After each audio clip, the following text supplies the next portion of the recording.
ہے گائز السلام علیکم، اسمی محمد آفاق خان۔ بدقسمتی کے ساتھ ہمارے ملک پاکستان میں آج بھی بہت بڑی تعداد میں اسرائیلی ایجنٹ کھلے عام گھومتے پھرتے موجود ہیں۔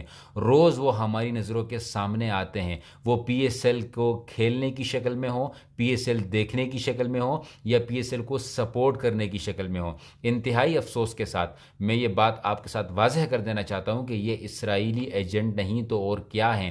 جب ان کو یہ دکھتا ہے کہ 30,000 سے زائد مسلمانوں کو شہید کیا جا چکا ہے، معصوم بچے بھوک سے مر رہے ہیں، جب فلسطین کے معصوم بچے صبح اٹھتے ہیں تو آسمان کی طرف دیکھتے ہیں کہ راکٹ آئے گا یا پیراشوٹ میں کھانا آئے گا، وہ کھانا لینے کے لیے جب جاتے ہیں تو وہاں پر بھی راکٹ داغ دیے جاتے ہیں۔ یہ حالات چل رہے ہیں۔ رمضان کا مہینہ آ چکا ہے، ان کو یاد دلاتے دلاتے ہم تھک گئے ہیں، لیکن یہ لوگ اپنے پی ایس ایل سے نہیں تھکتے۔ ان کے لیے کنگ بابر اعظم ہے، ان کے لیے کنگ رضوان ہے، ان کے لیے کنگ عامر ہے، اور یہ ایک دوسرے کی ایک اور پہ ویڈیوز بناتے ہیں، سلو موشنز بناتے ہیں، لیکن ذرا سا یہ احساس نہیں ہے کہ جن کو ہم کنگ سمجھتے ہیں، جن کو ہم ہیروز سمجھتے ہیں، وہ آخر کیوں ایک لفظ تک نہیں بول سکتے۔ ایک پلیئر سے پریس کانفرنس میں پوچھا گیا کہ اگر آپ کچھ الفاظ کہیں تو انہوں نے آگے سے کہا کہ میں اس کے بارے میں جانتا ہی نہیں ہوں، اور بات کو کرکٹ کی حد تک رکھیں تو بہتر ہوگا۔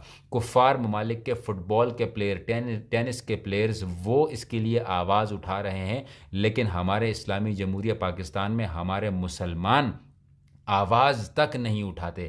ایمان کا سب سے نچلا حصہ ہے کہ کسی چیز کو دل سے برا ہی سمجھ لو، دل سے ہی برا نہیں سمجھ رہے۔ ایک تو ہوتا ہے نا کہ ظلم کو اپنے ہاتھ سے روکنا، وہ تو اوقات ہے ہی نہیں ہماری۔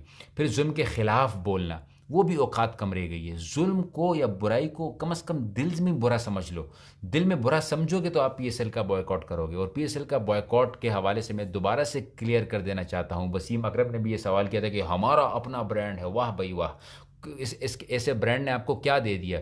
یہ برانڈ جس کو کے ایف سی نے سپانسر کیا ہے، لوگ سمجھتے ہیں کہ کے ایف سی کی وجہ سے پیسے آتے ہیں، پیسے تو آتے ہیں لیکن ان کی مشہوری بھی تو ہوتی ہے جس سے وہ اور ڈبل پیسے کماتے ہیں۔ ذرا سی عقل استعمال کرو کہ اگر میں آپ کو یہ کہوں، بلکہ میرا جو اپنا برانڈ بینگ مولوی کا میں نے لانچ کیا ہوا تھا، تو وہ میں آپ کو دکھاتا تھا نا کہ یہ بینگ مولوی کا برانڈ ہے، آپ اس کو دیکھتے تھے تو خریدتے تھے نا، خریدتے تھے تو پیسے آتے تھے، کم آتے زیادہ لیکن آتے تو تھے نا۔ تو اسی طریقے سے جب کسی چیز کی مشہوری ہوتی ہے وہ آپ کو پیمنٹ کرتے ہیں، لیکن بدلے میں آپ سے ڈبل پیمنٹ لے جاتے ہیں تاکہ لوگ ان چیزوں کو اور خرید سکے۔ تو میری آپ لوگوں سے گزارش ہے کہ اس کے اوپر تقی عثمانی صاحب کا بھی فتویٰ ہے، اس کے مطلب ان کا بیان ہے، اس کے اوپر بڑے بڑے علماء مشائخ نے اس کے اوپر کہا ہے۔ تو میری بات اگر آپ کو سمجھ نہیں آتی تو ان لوگوں کی سمجھ لیں۔ میری آپ لوگوں سے دوبارہ سے گزارش ہے، میرے خیال میں 8-10 میچز باقی ہیں، میرا یہ خواب مکمل کیجئے، پی ایس ایل کا بائیکاٹ کیجئے۔ میں دیکھنا چاہتا ہوں اپنی زندگی میں یہ واحد پی ایس ایل ہوگا جس کا انشاءاللہ آپ سب لوگ اتنی کوشش کریں گے کہ اس کا جو فائنل ہے نا، اس کا بائیکاٹ ضرور ہو جائے۔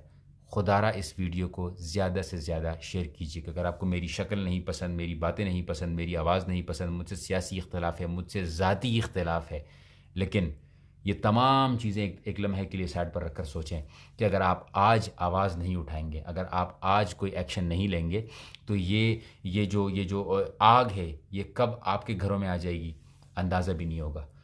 اپنے معصوم بچوں کو ذرا سا دیکھیں، وہ جب دودھ کے لیے بلکتے ہیں، جب وہ کھانے کے لیے روتے ہیں تو کیسے انسان کا کلیجہ پھٹ جاتا ہے۔ ایسے ہی معصوم بچے رو رہے ہیں، بلک رہے ہیں، لیکن ہم دیکھنا تو دور کی بات، ان کے لیے کوئی احساس تک نہیں ہمارے دل میں جاگ رہا۔ اپنے ایمان کو ذرا سے دوبارہ سے جھنجھوڑیں۔